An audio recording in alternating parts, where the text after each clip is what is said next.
Di bab sebelumnya, kita sudah melihat bahwa setelah melewati peperangan yang begitu panjang, PSG 1, 2, dan 3, akhirnya sejarah kerajaan Mataram yang begitu besar pun mencapai satu titik poin, di mana kerajaan ini terpecah menjadi dua kerajaan, yaitu Surakarta yang dipimpin oleh Pakubuwono IV dan Yogyakarta yang dipimpin oleh Hamengkubuwono I. Perpecahan kerajaan ini disahkan oleh pihak VOC dalam perjanjian Giyanti.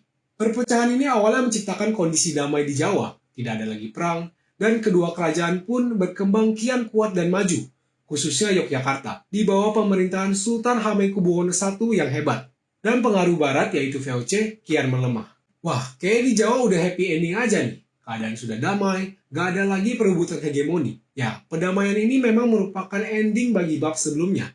Tetapi, ini juga merupakan permulaan bagi bab yang baru, yaitu pembentukan negara jajahan. Di video kali ini, kita akan mempelajari bagaimana sih kelanjutan dari kedua kerajaan ini, dan bagaimana para pemimpin kerajaan dapat mempertahankan dan mengembangkan kerajaan mereka. Kita juga akan melihat intervensi langsung pemerintah Belanda di Jawa melalui seorang yang bernama Herman William Daendels. Ya, Daendels yang terkenal dengan jalan raya posnya yang membentang sepanjang Pulau Jawa. Daendels ini akan membawa banyak perubahan dan penegasan di Jawa yang direspon dengan tidak begitu baik oleh beberapa penguasa di Jawa, khususnya Hamengkubuwono II. Kita juga akan mempelajari bagaimana hubungan yang kompleks ini akan berdampak ke keberlangsungan kerajaan-kerajaan di Jawa.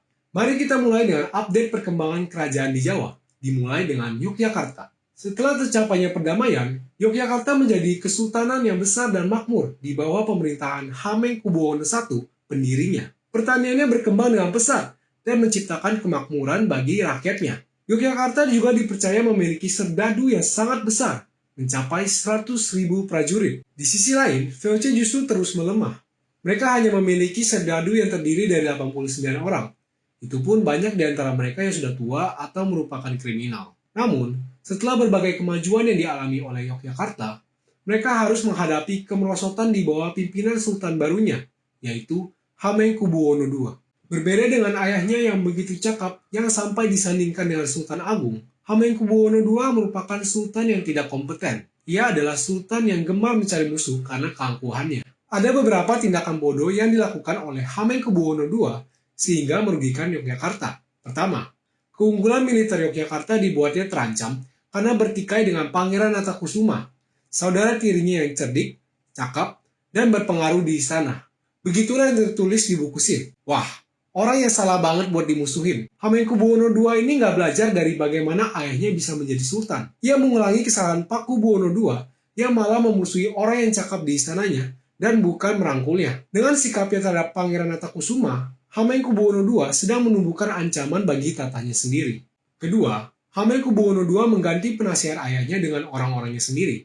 Hal ini fatal karena penasihat seorang raja itu krusial dalam menentukan keberlangsungan tatanya. Kali ini ia mengulangi kesalahan yang telah dilakukan oleh Pakubuwono IV di bab 10 lalu. Ketiga, Hamengkubuwono II menindas rakyat dengan sistem perpajakan, kerja paksa, dan proyek-proyek pembangunan istana yang memberatkan.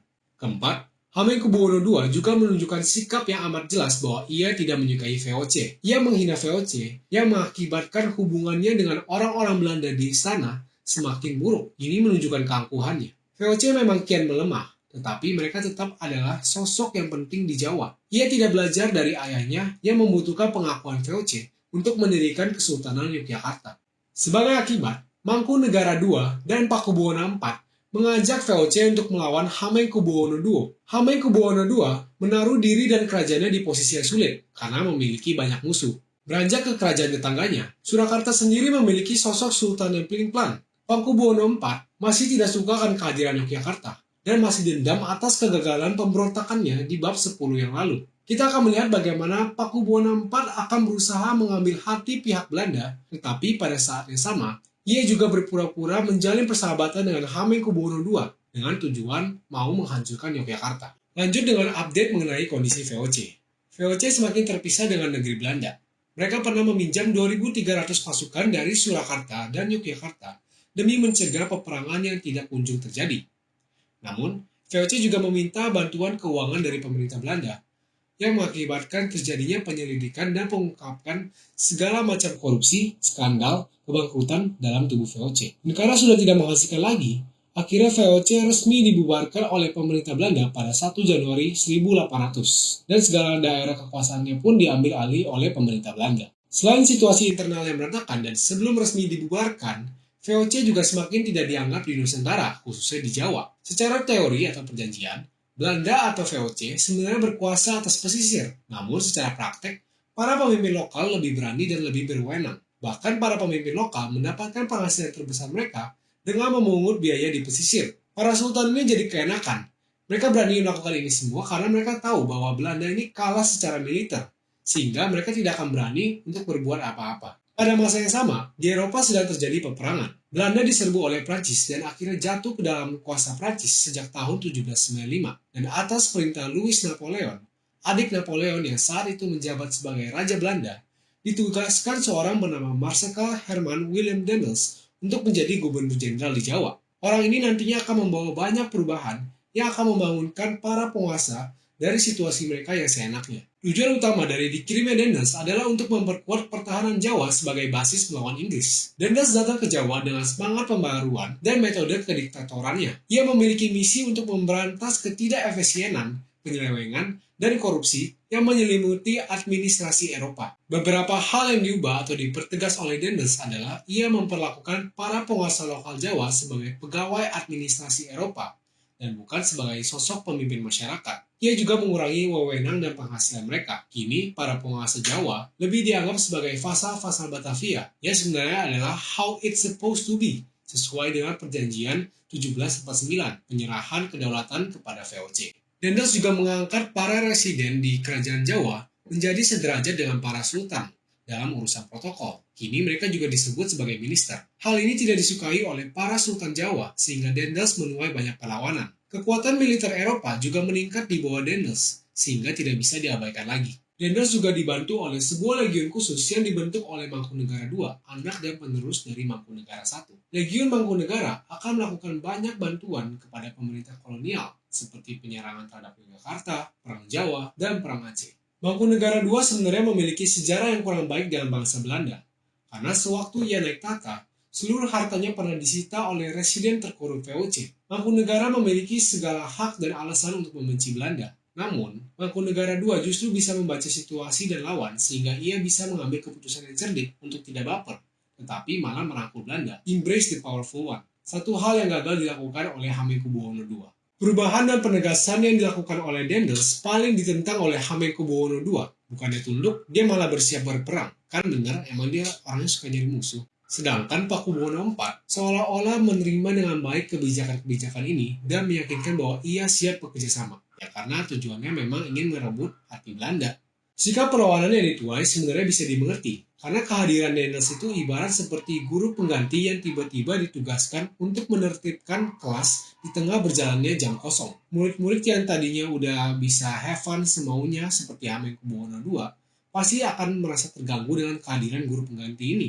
Namun ada juga murid penjilat seperti Pakubuwono IV yang akan tunduk. Akhirnya, Hamengkubuwono II yang tidak tahan dengan Daendels mendukung sebuah pemberontakan yang dipimpin oleh iparnya, Raden Rangga. Hamengkubuwono II juga menurunkan Pati dan Nureja II yang diangkat atas persetujuan Belanda Jawa. Namun, pemberontakan ini digagalkan oleh Daendels. Lalu ia mengeluarkan ultimatum kepada Hamengkubuwono II yang berisi 1.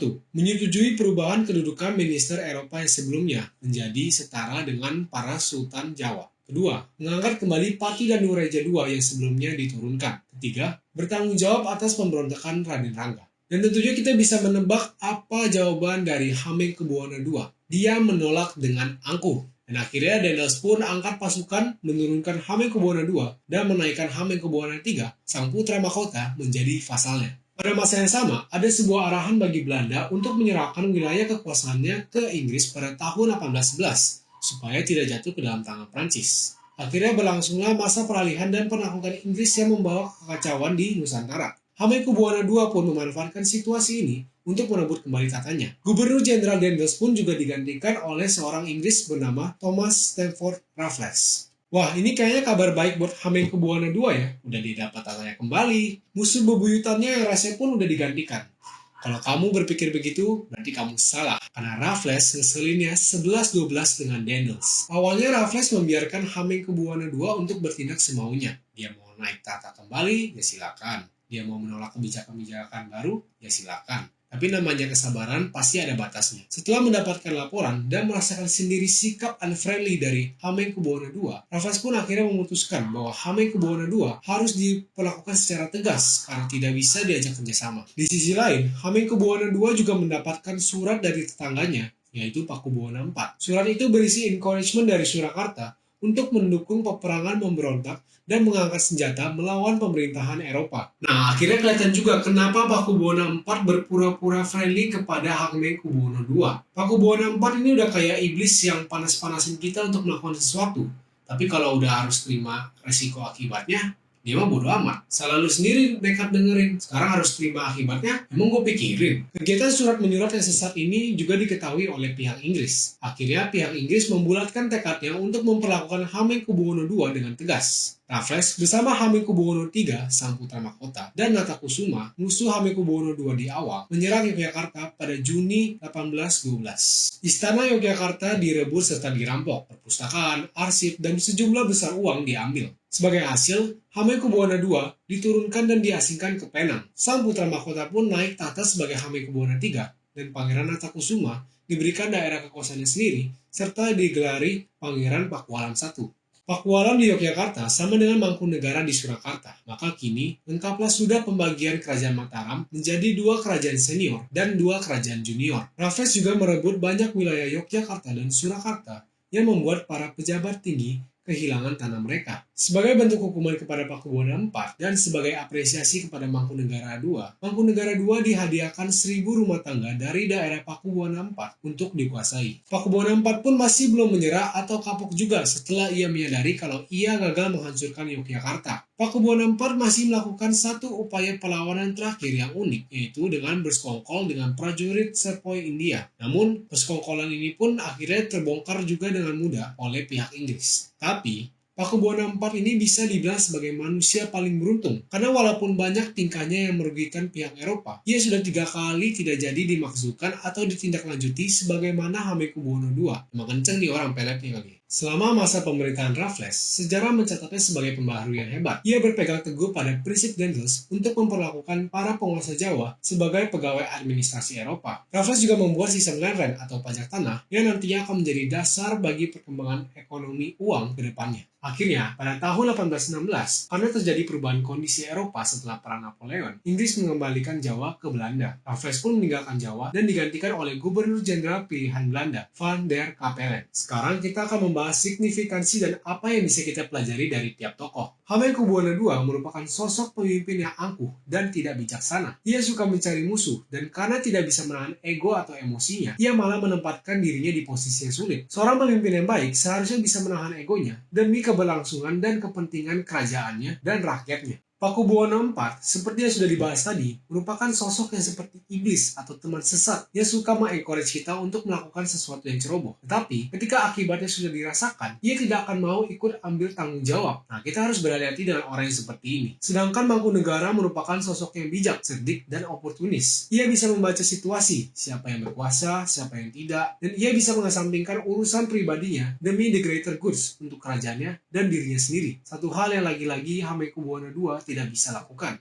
Baik Daniels dan Raffles memiliki signifikansi sebagai pencetus revolusi penjajahan Belanda di Nusantara ke depannya. Mereka mempertegas dan memecut para penguasa Jawa yang selama ini keenakan memanfaatkan jasa bantuan dari VOC. Kebijakan-kebijakan baru yang dimulai oleh Daniels mengubah relasi Batavia yang mewakili VOC atau pemerintah kolonial dengan Jawa. Yang tadinya para penguasa lokal Jawa dianggap sebagai sekutu yang setara oleh VOC sehingga dijalannya perjanjian. Namun, kini para pemimpin lokal Jawa benar-benar dianggap sebagai bawahan atau vasal dari pemerintah kolonial saja. Sebagai kesimpulan, apakah benar ini merupakan periode damai di Jawa? Ya, memang damai, tapi menegangkan. Perubahan atau transisi hubungan yang terjadi banyak menuai pertentangan. Salah satunya ditentang oleh seorang yang dikenal sebagai Pangeran Diponegoro yang akan berakhir dalam Perang Jawa. Kita akan bahas ini di video berikutnya.